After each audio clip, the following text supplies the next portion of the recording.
I'm here today with Caiden Sinclair with Sinclair Construction. We're at this property that has been developed already, and we're going to talk about how long it took to get to where it is now and how it happened. So I'll let Caiden walk you through that.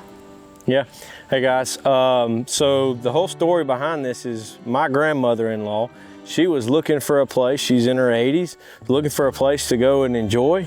She was looking at stuff that I was like, man, I gotta create her something. So got her to buy in, and we went and we looked at this piece of property. It's 8 acres. It's got access to water. It's like a little pond.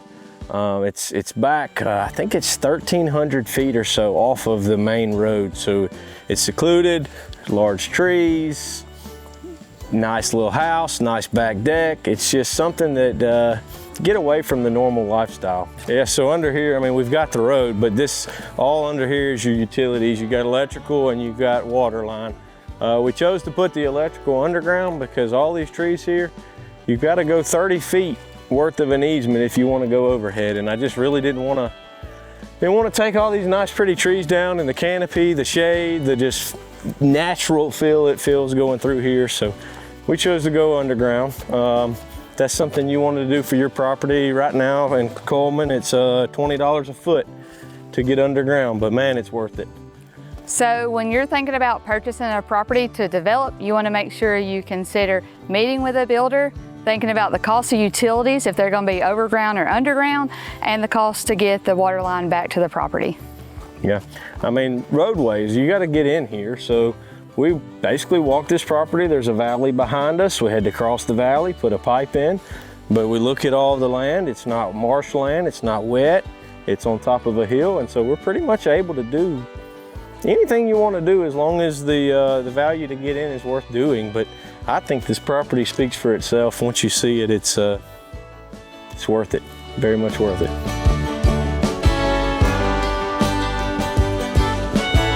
All right, now we've made it to where the house is located.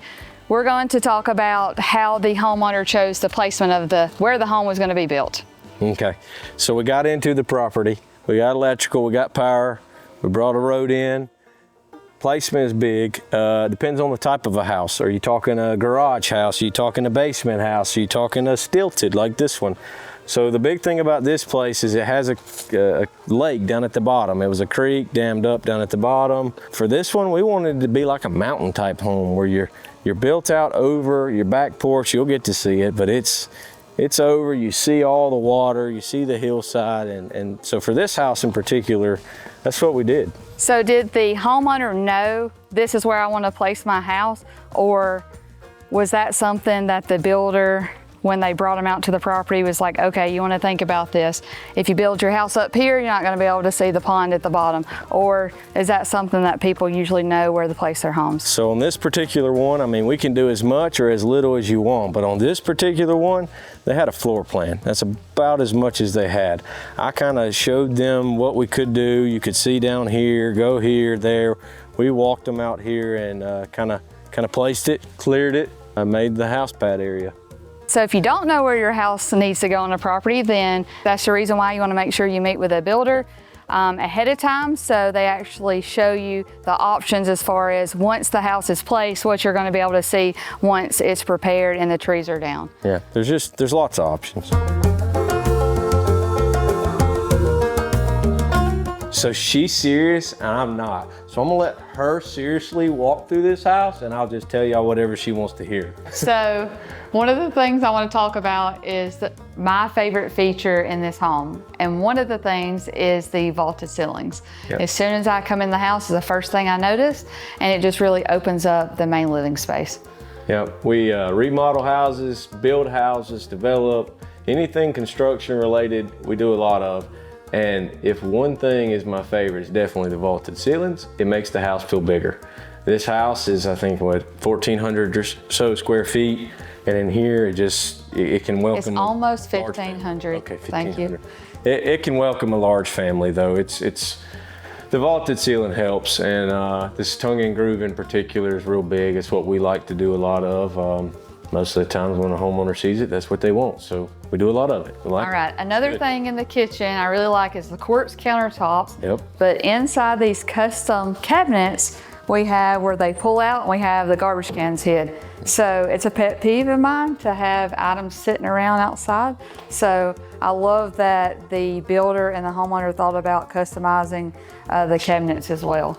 So like I said before, this is my grandmother-in-law's house, and she's 84, she's German, and man, her tastes are awesome. So she chose all the features in here. This was not me, I can't say it, but the island, just the color of it compared to the white cabinets and the white quartz, she did a good job. All right, so we will go to the guest side next. And on this side, something we don't see much on the guest side is a walk-in tile shower. So as you see in the bathroom, we have this customized walk-in tile shower that is just really nice when you have guests over.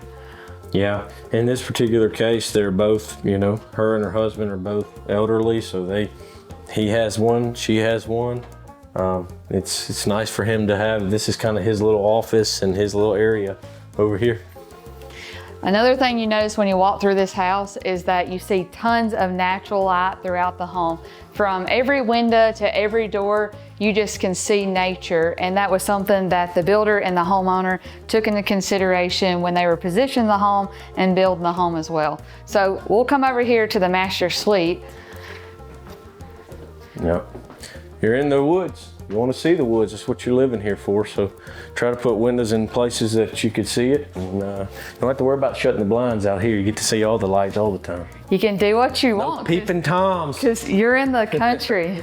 No peeping Toms. All right, so this house is a little under 1,500 square foot, but what I love is that you still have your own master oasis. You got double sinks, a freestanding bathtub, a walk-in tile shower, your custom closet. So even with a smaller amount of square footage, that is possible to still have all the bells and whistles and the important areas that most people are wanting the extra space in. Yeah, like I said, they're elderly. Every door I think is 36 inches wide, just in case they ever had to have a old rolly thing, what you call it, wheelchair? Yeah, a wheelchair. Anywho. Or yeah. Get out of here. Oh, yeah, we put these in case 36-inch doors in case they need a wheelchair one day. But all the main areas that you have people. And then also they have their own door leading out, so if they want to enjoy their coffee right outside their door, they can do that. But let's go out and look at the screened-in porch, because this is where I would spend all my time. And one of the other things taken consideration is you vaulted the ceiling in the main area. Now you're on the screened-in porch, and you also have the same vaulted ceiling, which is, it flows very well from the inside to the outside. Yeah. And of course they added these lanterns as well. And you just sit out here and listen to nature, and you can really just wind down in the evening time. Yeah, this particular screen system is called Screen Ease, and the way it works is it basically you picture each little square out, and you're able to take this screen right here, so it's really tight still. And this has been built for what, 3 years now, I think. Mm-hmm. And so it's really tight, but in the event a dog runs through, a little kid kicks it or something, you don't have to tear it all off and take all the nails out. I mean, anybody can do it. You pop the little piece off, pull your screen a little tighter, and pop it back on, and it tightens the screen. So it's hard to beat this screen system, but it really makes a good place out here. So if you are a cook and you love to grill, another thing to think about when you're building a house is not only having a back area, but an area to grill. So this is covered. Obviously, when you're cooking food, you want a place where it could be uncovered. So I love that they added the option on both sides of the screen porch. So this is really like the grilling area. You can come out here, set up everything, and then flow right into the kitchen. And let's not forget about these views out here. They're just fantastic. Oh yeah. Yep, and they're able to get out here in the sun, put some chairs out on the other side. They've got a couple chairs over here, grills. Just kind of sit and watch animals, watch the creek. There's ducks down in the lake there. Pond, it's a pond. It's a pond, it's a lake, whatever you want to call it. I don't know, there's a size. Once it gets to a certain size, it's a lake, right? Yeah, one of the cool things about this house too is it has the pond, lake, whatever you want to call it. Across the way is several acres. If you're an outdoorsy person, you love to hunt, you like to shoot guns, that is something that a lot of buyers ask me if you can shoot a gun. Oh yeah, right at off the back property. porch. So a lot of these properties in Coleman County, you can. So that's something to take in consideration. Right off your back porch. Boom. Caiden, what is that? Oh, it's just my fidgeter. Let me have that. It's a water hose thing. Okay, we got to be professional, guys. Okay. Sorry. All right, so here we are. Blah. I can't be serious. I'm sorry. Okay. Okay, we wrapped Like I it. said, she's serious. I'm not. Here we go. We wrapped it. Stop, Caiden. All right, we wrapped up the. Blah. Just say we're done with the house tour. We're done. We're done. We finished up the house tour. Hang on, I gotta fix this. I retied that one. Now that we've pointed out all the favorite features inside the house and things you should think about when you're building a house, we are wrapping up this video to tell y'all, if you're thinking about building a house, it is very important to get a builder out to the property, a realtor to show the property with you, and y'all go over your ideas as far as building, think about the process, think about the placement of the house. The worst thing to do is start your construction and have your placement already set, have your pad done, you've started the construction, and then hope that you, or wish that you would have put it in a different location. So don't ask me how I know that. Maybe I'm learning a whole lesson. So. I tell everybody, slow down. Speed's not good in construction. It just causes a lot of chaos, causes a lot of problems. If you can slow down and think through everything, it may take a month or two extra or however much time, but at the end of the day, when you're done with the house, you're gonna be so proud you did and so happy. Like placement of this house, you can't just change that. So it's not something to stress over, but at the same time, take some time. If you're not super satisfied with where you're gonna place it, don't place it there yet. Just take a second. But yeah, there's a lot of things like that. You know, the whole process, developing in general, the whole entire process, it takes time. Make sure you get it right. And it costs a lot of money if you start a process and then place it somewhere and you want to make a change later on. So, See, but like we're ahead of the game. We need to talk about the buying of it. It matters when you're buying. What if you buy a piece of property and you think you have access but you don't, or you think you own to here but you don't because it's not out there yet. That's what Lindsey's good at, looking into all of the details and the legality side of stuff and making sure that the property that you're purchasing is your property.